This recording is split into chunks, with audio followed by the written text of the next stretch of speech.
నమస్తే and welcome to special focus. ఆడపిల్లలకు చదువెందుకు అన్నారు ఒకప్పుడు. ఇప్పుడు ఆడపిల్లలే చదువుల తల్లులుగా మారారు. అన్ని రంగాల్లో రాణిస్తున్నారు. అన్నింటా సగమని చాటుకునే పరిస్థితి నుంచి ఆధిపత్యం వైపు దూసుకుపోతున్నారు. అయితే ఇది నాణ్యానికి ఒకవైపు అయితే రెండో వైపు దారుణంగా ఉంది. ఆడపిల్లలు చదువు సరైన వసతులు లేక సతమతమవుతోంది.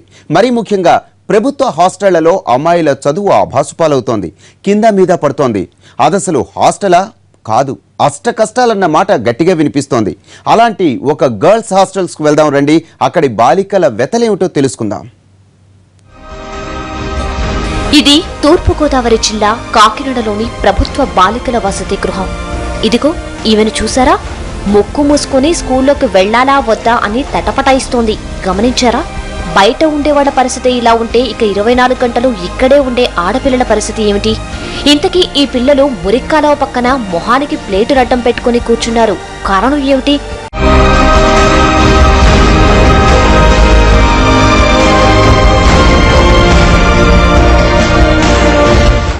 వీళ్లేం దొంగతనం చేసి పట్టుబడలేదు. పాపం ఈ పసిపిల్లలు చేసిన నేరమల్లా ఒక్కటే, చదువు కోసం ఈ హాస్టల్లో చేరడం తప్ప మరే పాపము చేయలేదు. అలాగని వీళ్లేం లంచ్ టైంలో అన్నం తినడం మాని ఖోఖో ఆడడం లేదు. వాళ్లకు పూటకంత ముద్ద కావాలంటే ఇలా గొంతు కూర్చోక తప్పదు. పక్కనే మురికి కాలువ, ఆ పక్కనే ఈగలు ముసురుతున్నాయి. అయినా సరే వీళ్ళిలా ఏదో తప్పు చేసినట్టు మొహం చాటేసుకుని కూర్చోక తప్పదు. మురికి కాలువ మధ్యలో తిరగాడే వీధి కుక్కలు, ఈగలు, దోమలకే ఇలా అంటే ఇక ఆ తిండి సంగతి చెప్పనక్కర్లేదు. ముక్కిపోయిన బియ్యం ఉడకబెట్టి దానికంత చారు నీళ్లు జత చేస్తారంతే. అదే పరమాన్నంగా భావించి భోంచేయాల్సిందే. వేరే దారి లేదు వీళ్లకు.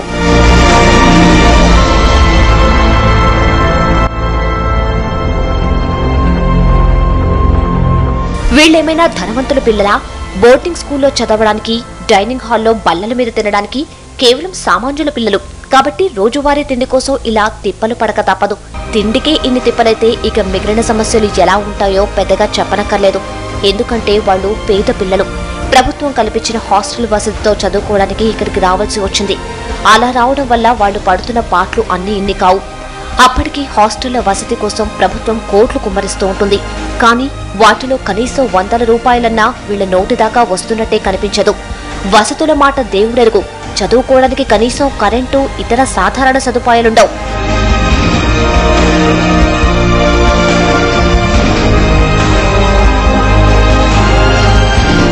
తూర్పుగోదావరి జిల్లాలో సాంఘిక సంక్షేమ శాఖ ఆధ్వర్యంలో మొత్తం 44 వసతి గృహాలున్నాయి. వీటిలో 41 పాఠశాలలు, 13 కళాశాలల హాస్టళ్లను నిర్వహిస్తున్నారు. వీటిలో మొత్తం 5400 మంది విద్యార్థులు చదువుతున్నారు.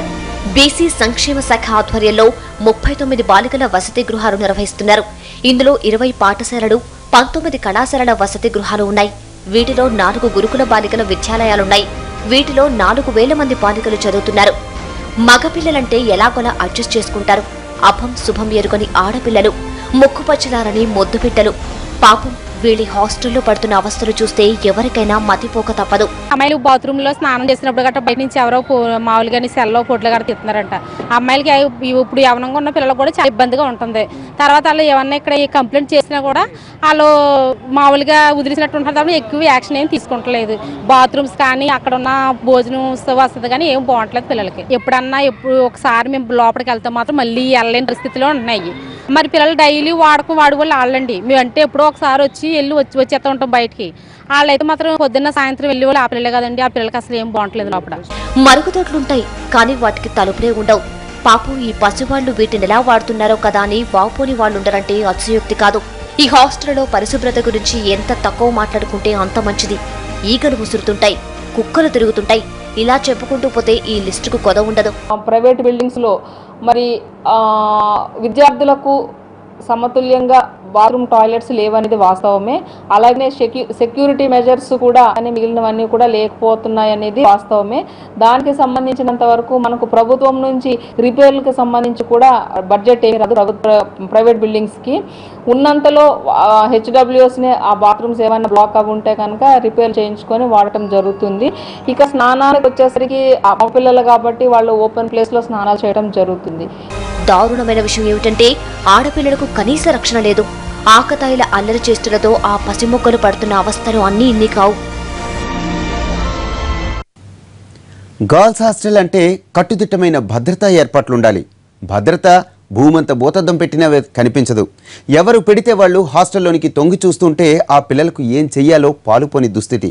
ఉచిత విద్య లభిస్తుందన్న ఒకే ఒక్క ఆశ కొద్దీ వీటిలో చదువుకోవడానికి చేరిన పాపానికి ఈ పిల్లలు పడరాని పాటలు పడుతున్నారు. వీళ్ళు ఎదుర్కొంటున్న సమస్యలు రాస్తే ఒక పాఠం అవుతుంది, చెబితే ఒక రోజంతా సరిపోదు. కావాలంటే మీరే చూడండి ఆడపిల్లలు ఎంతగా బాధపడుతున్నారు. వాళ్ళేమో ఆడపిల్లలు, స్నానాలు చేయడానికి బాత్రూంలకు తలుపులుండవు. పాపం ఆడపిల్లలు స్నానం చేస్తుంటే కొందరు నీచులు ఏకంగా సెల్ ఫోన్లో చిత్రీకరిస్తున్నారట. ఎవరితో చెప్పుకోవాలో తెలియక పసివాళ్లు కుమిలిపోతుంటే పట్టించుకునే నాథులే లేరిక్కడ. మాకు ఇక్కడ కాంపౌండ్ వాళ్ళు కొంచెం భయం, నైట్ వాళ్ళు పడుకునేప్పుడు సార్ దొంగలు గడ వస్తున్నారు సార్. అప్పుడు ఒకరు భయంతో ఒకరు ఇలా నడుచుకుంటూ వచ్చేటప్పుడు సార్ చాలా మంది పిల్లలకు దెబ్బలు కూడా తగ్గుతున్నాయి సార్, ఆ భయంతో పరిగెట్టేటప్పుడు సార్. కాబట్టి ఆ గైట్ కొంచెం పైకి లేపితే మాకు బాగుంటుంది సార్. డోర్ లేవు కానీ మేము అడ్జస్ట్ చేసుకోవాల్సి వస్తుంది సార్. ఆ డోర్లు చేస్తే మాకేం ప్రాబ్లం ఉండదు సార్. మాకు నైట్ పాటలు కరెంట్ పోయినప్పుడు చదువుకోవడానికి కొంచెం ఇబ్బందిగా ఉంది సార్. ఛార్జింగ్ లైట్ లాంటివి కరెక్ట్ మాకు కావాలి సార్. ఇదేమైనా ప్రైవేట్ హాస్టల్ అయితే ప్రైవేట్ వ్యక్తులకు బాధ్యత రాహిత్యం గురించి మాట్లాడవచ్చు. గవర్నమెంట్ హాస్టల్ వార్డెన్లు, వాచ్మెన్లు ఉండాలి. వేలాది రూపాయల ప్రభుత్వ జీతభత్యాలు తీసుకునే ఉద్యోగులుండాలి. వీటన్నింటికీ తోడు కట్టుదిట్టమైన భద్రతా ఏర్పాట్లుండాలి. మచ్చుకైనా ఆ వస్తు సౌకర్యాలు కనిపించవిక్కడ. ఇలా ఎందుకు లేదో అడగడానికే ఈ పిల్లలకు భయం. తినడానికి డైనింగ్ హాల్ లేదు, చదువుకోవడానికి కరెంట్ పోయినప్పుడు ఛార్జింగ్ లైట్లు లేవు. అలాగే కాంపౌండ్ సవాల్స్ ఏమో చిన్నగా ఉన్నాయి, అందువల్ల అబ్బాయిలు గట్రా రావడంతో ప్రాబ్లం అవుతుంది. అమ్మాయిలు కాబట్టి అక్కడ కొత్త డార్మెటరీస్ కూడా తొందరగా కడితే బాగుంటుంది, ఇబ్బంది పడం. అసలే హాస్టల్ ప్రహారీ కూడా హైట్ తక్కువ, పొద్దుస్తమానం కరెంటు కోత, దానికి తోడు ఛార్జింగ్ లైట్ కూడా ఉండదు. ఎవరు గోడ దూకి లోపలికి దూరుతారో తెలియదు. దీంతో గాల్లో దీపాల్లా మారింది ఆడపిల్లల రక్షణ. కరెంట్ లేనప్పుడు దీపాలు పెట్టుకోవాల్సి వస్తుంది. అలాగే కాంపౌండ్ వాళ్ళు తక్కువగా ఉండడం వల్ల ఇబ్బంది పడుతున్నాం. బాత్రూమ్స్ డోర్స్ లేక ఇబ్బంది పడుతున్నాం. ఇవన్నీ కొంచెం డైనింగ్ హాల్ లేక బయట తినవలసి వస్తుంది, దానివల్ల చాలా ఇబ్బందిగా ఉంది. ఇవన్నీ చేసి మాకు ఇబ్బంది లేకుండా చేస్తే బాగుంటుంది. రాత్రిపూట కరెంటు ఎప్పుడు పోతుందా అని ఈ చుట్టుపక్కల ఆకతాయిలు ఎదురు చూస్తూ ఉంటారంటే అతిశయోక్తి కాదు. కరెంటు పోయిందంటే పోకిరీల ఆగడాలకు అంతు ఉండదు. సందులో సందు కన్ను గీటే వాడొకడు, ఏకంగా గోడ దూకేసేవాడు ఇంకొకడు. తలుపులు కిటికీలు లేకపోతే పోయి కనీసం వాచ్మెన్ అయినా ఉన్నాడా అంటే అదీ లేదు. దీంతో అక్కడ ఆడపిల్ల బతుకు దుర్భరంగా మారింది. వల్ల బయట వెళ్లే వాళ్ళతో ఇబ్బందిగా ఉంది. కరెంట్ నైట్ మాటలు కరెంట్ పోతుంటే చదువుకోవడానికి లైట్స్ లేకపోవడం వల్ల చదువుకోవడానికి ఇబ్బందిగా ఉంది. కరెంట్ పోయినప్పుడు పక్క హాస్టల్ మగ హాస్టల్ వల్ల అబ్బాయిలు ఏడిపించడం జరుగుతుంది. ఈ హాస్టల్లో పిల్లల్ని ఉంచి చదివిస్తున్న పాపానికి తల్లిదండ్రులకు కూడా మనశ్శాంతి ఉండడం లేదు. పిల్లలు హాస్టల్లో ఎలా ఉన్నారో అని లోపల తాము నరకయాతను అనుభవిస్తున్నామని చెప్పుకోవడం మినహా మరేం చేయలేకపోతున్నారు. ఎత్తులో ఉండడం వల్ల ఎవరైనా తొందరగా రావడానికి, ఏదైనా పిల్లల మీద దాడి చేయడానికి ఏదైనా సరిపోగలరు. కాకపోతే బాత్రూమ్ వాళ్ళు కూడా బయట ఉన్న వాళ్ళు కూడా కనబడుతున్నారంటే మరి బాత్రూమ్ గోడలు ఎక్కువ ఎత్తుగా ఉండాలి కదండి, అలా ఎత్తుగా లేవు. అందులోకి వెళ్ళామంటే మరి వాంతులు విరేచనాలు తప్ప ఇంకేం ఉండవు. అంత దారుణంగా ఉంది బాత్రూమ్ అయితేనే. అన్నం కూడా సరిగా ఉండటం లేదంట, కారం ఉడక అన్నం అలాంటివి పెడుతున్నారంట. కూడు గుడ్డ చదువు సంధ్య దేవుడెరుగు. ప్రహారీ కూడా ఎక్కువ తక్కువలు వదిలిపెట్టండి, కనీసం ఒక నైట్ వాచ్మెన్ ని పెట్టండి. మరి మా పిల్లల బతుకు కంచెలేని చేరులా మారిందని ప్రాధేయపడుతున్నారు తల్లిదండ్రులు. తమ గోడు ఇక్కడెవరికి చెప్పుకోవాలో తెలియదని వాపోతున్నారు. అందుకే పిల్లలు ఎలా ఉన్నారో తెలుసుకోవడానికి ఈ చుట్టుపక్కలే ఎక్కువగా తిరుగుతుంటారు వీళ్ళు. మరి సెక్యూరిటీ అసలు లేదు కదండి. పోనీ అది ఎత్తుగా ఉంటూ ప్రహారీ మామూలుగా పిల్లలు ఆడపిల్లలే కాబట్టి వాళ్ళకి సెక్యూరిటీగా ఉంటే లోపలికి వెళ్ళడానికి అసలు పని అవ్వదండి. ఇక్కడ గోడగది ఏదన్నా అది బాగోకేనండి, ఇలాగవుతూ ఉంటుంది. మేము చెప్తాము మేడమ్స్ అని చెప్తుంటే మీరు వెళ్ళిన తర్వాత మేడమ్స్ మమ్మల్ని కొడతారు, మమ్మల్ని ఏదో అంటారని పిల్లలు భయపడతాం వల్ల మేము చెప్పలేదండి. దేశం వెలిగిపోతోందని గొప్పలు చెబుతుంటారు మన నాయకులు. చిన్న చిన్న విషయాలకు కూడా ఈ చిన్నారులు పడుతున్న పాటు చూస్తే ఆ మాట అనడానికే భయమేస్తుంది. మరుగుదొడ్లు, కరెంటు వసతి, సెక్యూరిటీ, తినడానికి సరైన తిండి, ఒక డైనింగ్ హాలు వంటి సాధారణ సౌకర్యాలు కూడా ఉండవు. ఇవేవీ లేకుండా ఇక ఆ హాస్టల్ పెట్టడం ఎందుకని ఆక్రోశిస్తోంది ఇక్కడ చదువుకుంటున్న సగటు ఆడపిల్ల అంతరంగం. క్లాస్ రూమ్లే బెడ్రూమ్లేంటండి అసహ్యంగా అని అడగడానికి ఈ పిల్లలకు భయం. ఎందుకంటే పెద్దసార్లు ఏమంటారో, కంప్లైంట్ చేస్తావా అంటూ టార్గెట్ చేస్తారేమో అన్న ఆందోళన. పాపం పసివాళ్లు ఈ వయసులోనే అగమ్య గోచర పరిస్థితులను ఎదుర్కొంటున్నారు. పుస్తకాల్లో ప్రశ్నల కన్నా వీళ్ల మస్తిష్కాలను ఈ సమస్యలే ఎక్కువగా పట్టి పీడిస్తున్నాయి అనడంలో అనుమానమే లేదు. పేద పిల్లలే కదా పడుంటారు, అవసరమైతే ప్రైవేట్ స్కూళ్లకు వెళ్ళండి అంటూ పైకి అనవరేమో గాని అధికారులందరిది దాదాపు ఒకటే మాట. ఇక్కడ పిల్లలు తినే తిండి తింటే తెలుస్తుంది. పూటకూటి కోసం మురిక్కలు పక్కన గొంతు కూర్చుంటే అర్థమవుతుంది. దూరాభారంలో ఉండే అధికారులు ఇతర మంత్రివర్యుల సంగతి సరే, కనీసం హాస్టళ్లలో పనిచేసే ఉద్యోగుల్లోనైనా కనికరం ఉందా అంటే అది కరవే. దీంతో పడరాని పాట్లు పడుతున్నారు ఇక్కడ చదువుకునే ఆడపిల్లలు. తూర్పుగోదావరి జిల్లాలో ప్రభుత్వ వసతి గృహాల్లో చాలా వరకు ఇదే పరిస్థితి. కొన్నింటికైతే పక్కా భవనాలుండవు, ఉంటే ఇది పరిస్థితి. మరికొన్ని హాస్టళ్లు అద్దె భవనాలు నడుస్తున్నాయి. వీటి పరిస్థితి కూడా ఏమంత బాగోలేదు.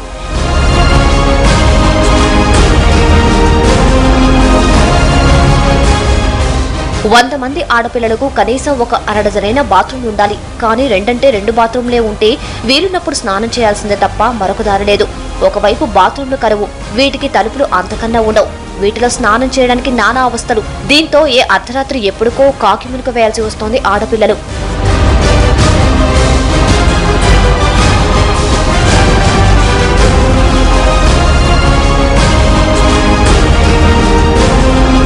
ఆడపిల్లలు ఇలా అవస్థలు పడుతుంటే అధికారులేమో నిమ్మకు నీరెత్తినట్టు ఉంటారు. బాత్రూంలకు మరమ్మతులు చేయిస్తున్నామని చెబుతూనే ఉన్నారు. ఉండే 1-2 బాత్రూంలను మరమ్మతు చేయడానికి ఇంత టైం ఎందుకు తీసుకుంటుందో అర్థం కాదు. ఉన్న బాత్రూంలు బాగు చేయమని అడిగితే దిక్కులేదు కానీ అదనపు బాత్రూంలు నిర్మిస్తామని ప్రగల్భాలు పలుకుతారు. ఇప్పుడు డోర్లు విరిగిపోయినవి, రన్నింగ్ వాటర్ పనిచేయని హాస్టల్స్ మాత్రం ఇప్పుడు ఏమీ లేవనే చెప్పాలి. కమింగ్ 1 month లో రానున్న 1 నెల కాలంలో అన్ని హాస్టల్లో కూడా తలుపులు, రన్నింగ్ వాటర్ ఖచ్చితంగా రిపేర్ జరుగుతున్నాయి. కలెక్టర్ గారు దీనికి మనకు 1,14,00,000 రూపాయలను విడుదల చేశారు. అన్ని గవర్నమెంట్ బిల్డింగ్ లో ఉన్న బాత్రూమ్స్, టాయిలెట్స్, కరెంటు, రూఫ్ ఏమైనా కారుతున్నది, ఫ్లోరింగ్ ఏమైనా డ్యామేజ్ అనేది ఇవన్నిటికీ కూడా రిపేర్స్ జరుగుతున్నాయి. దీనికి స్పెషల్ ఆఫీసర్స్ ని అలాట్ చేసి వారి ద్వారా వేరే డిస్ట్రిక్ట్ లెవెల్ ఆఫీసర్స్ ని స్పెషల్ ఆఫీసర్స్ పెట్టి వాటికి సంబంధించిన రిపేర్ వర్క్స్ అన్ని జరుగుతున్నాయి. ఇప్పుడు ప్రాసెస్ లో ఉన్నాయి. రానున్న 1 నెల కాలంలో కంప్లీట్ గా ఇవన్నీ కూడా బాగైపోతాయి. ఆడపిల్లలకు మరుగుదొడ్లు అత్యవసరం. ప్రభుత్వ పాఠశాలలో మరుగుదొడ్లు సరిగ్గా లేక చదువు మానేసిన ఆడపిల్లలు చాలా మందే ఉన్నారు. ఈ విషయం మీద దేశవ్యాప్తంగా పెద్ద చర్చ నడుస్తోంది. కానీ అధికారులకే ఈ విషయం పట్టడలేదు. వసతి గృహాల్లో కనీస సౌకర్యాలు లేకుంటే ఇక ఆడపిల్లలకు చదువు మీద శ్రద్ధ ఎలా వస్తుంది? ఈ ప్రశ్నకు ఎప్పుడు సమాధానం దొరుకుతుందో తెలియని దుస్థితి.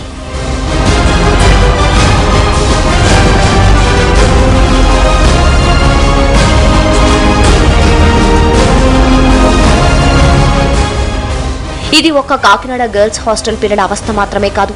రాష్ట్రంలో ప్రభుత్వ హాస్టళ్ల పరిస్థితి దాదాపు ఇలాగే ఉంటోంది. బూత్ బంగ్లా లాంటి భవంతులు, శిథిలావస్థకు చేరుకున్న రూపులు, బూసులు వేలాడే గదులు, విరిగిపోయిన ఫర్నిచర్, వీటికి స్పెషల్ ఎఫెక్టుల్లా కీచురాళ్లు వృధా. వీటికి తోడు తమతో పాటు తిరగాడే కుక్కలు, పిల్లులు, తేళ్లు, జర్రులు, అప్పుడప్పుడు చుట్టపుచుప్పుగా వచ్చిపోయే పాములు వెరసి తాము అష్టకష్టాలు పడుతున్నామని వాపోతున్నారు హాస్టల్లో చదువుకున్న విద్యార్థులు.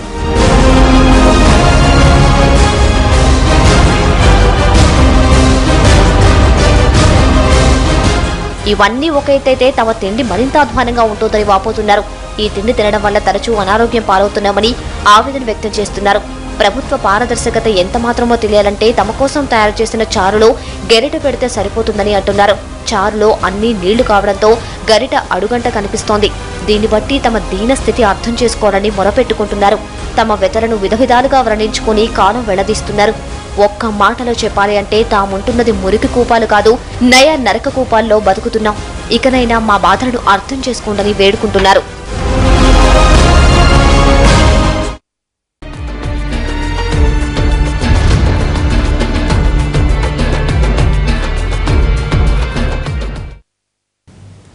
ఇది ఫోకస్ విశేషాలు. మరో ఫోకస్తో మళ్ళీ కలుద్దాం. నమస్తే.